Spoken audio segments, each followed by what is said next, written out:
কি একসাথে ঢালাই করলে পিলারটাও তেলতেলা চিকচিকে দেখায়। কিন্তু মূল যে ফ্রেম স্ট্রাকচারের বাড়িগুলো আপনারা নির্মাণ করতেছেন, দেখা গেছে এরকম ডাইরেক্ট কলম ঢালাই দেন, এগুলো কিন্তু সম্পূর্ণ ঝুঁকিপূর্ণ।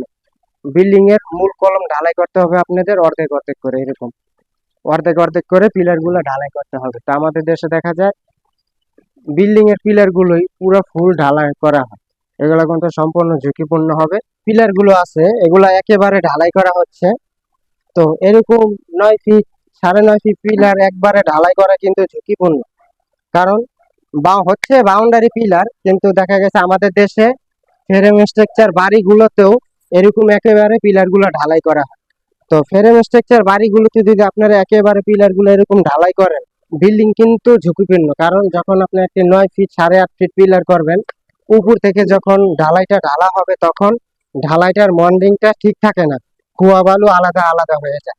তো এখানে পুরো ফুল কলম ঢালাই হচ্ছে, কারণ এটা হচ্ছে কি ফ্রেম স্ট্রাকচারের বাইরে। তো এটাতে আর তো আপনার ছাদ হবে না যে আপনাদের ভবিষ্যতের জন্য ঝুঁকিপূর্ণ হবে। তো এটা বাউন্ডারি একটা ওয়াল আর কি, জায়গাটারে ঘেরাও করার জন্য এই কলমগুলো করা হইতেছে। তো এই সমস্ত যদি আপনাদের বিল্ডিং এর পিলার হয়, দেখা গেছে উপরে আপনারা একতলা দোতলা তিনতলা পাঁচতলা করবেন, তাহলে কিন্তু ডাইরেক্ট পিলার করা যাবে না। এরকম যদি আপনি ডাইরেক্ট পিলার বিল্ডিং এর ক্ষেত্রে করেন তাহলে ভবিষ্যতে আপনাদের ক্ষতি হবে। তো এখানে যে ডাইরেক্ট পিলার করা হইতেছে এটা হচ্ছে গিয়ে সীমানাটা ঘেরাও করার জন্য আর কি। তো আপনারা অবশ্যই বিল্ডিং এর পিলার গুলো ডাইরেক্ট করবেন না, ডাইরেক্ট করলে কিন্তু ভবিষ্যতে আপনাদের ক্ষতি হবে। পিলার করতে হবে যেরকম অর্ধেক অর্ধেক করে ঢালাই করলে, তাহলে আপনাদের পিলার গুলো মজবুত হবে। তারপরেও দেখা গেছে যখন এই পিলারটা ঢালাই করা হয়, দেখা গেছে নরম নরম মাল দেয়, কুয়াগুলো সব উপর দিকে ভেসে উঠে, বালু সিমেন্ট গুলো পানিগুলো সব নিচ দিকে চলে যায়, কুয়ার বালুর মর্নিং গুলো ভালো হয়। তো যার ফলে অবশ্যই আপনারা যখন আপনাদের বাড়ির ফ্রেম স্ট্রাকচার বাড়ির পিলার করবেন, অবশ্যই ইঞ্জিনিয়ারিং রোল অনুযায়ী ইঞ্জিনিয়ারের সাথে পরামর্শ নিয়ে তারপরে এইসব পিলার গুলো আপনারা করানোর চেষ্টা করবেন।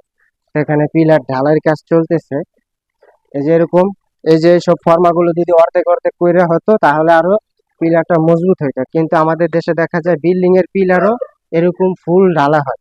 এরকম ফুল কলম যদি ঢালেন আপনাদের স্ট্রাকচার দুর্বল হবে, ভবিষ্যতে কলম ঝুঁকিপূর্ণ হবে। ভবিষ্যতে দেখা যাচ্ছে কলম ফাটন ধরবে, কলম ফেল করবে, লোড যখন কলমে পড়বে তখন কলমটা ফাটন ধরতে পারে। কারণ এত উপর থেকে মাল ঢাললে খোয়া আর বালু আলাদা আলাদা হয়ে যায়, এর ফলেই আপনাদের ভবিষ্যতের জন্য ক্ষতি হবে। এখন দেখা গেছে কিছুদিন আপনাদের বাড়ি ভালো হবে এবং কি একসাথে ঢালাই করলে পিলারটাও তেলতেলা চিকচিকে দেখায়। কিন্তু মূল যে ফ্রেম স্ট্রাকচারের বাড়িগুলো আপনারা নির্মাণ করতেছেন, দেখা গেছে এরকম ডাইরেক্ট কলম ঢালাই দেন, এগুলো কিন্তু সম্পূর্ণ ঝুঁকিপূর্ণ।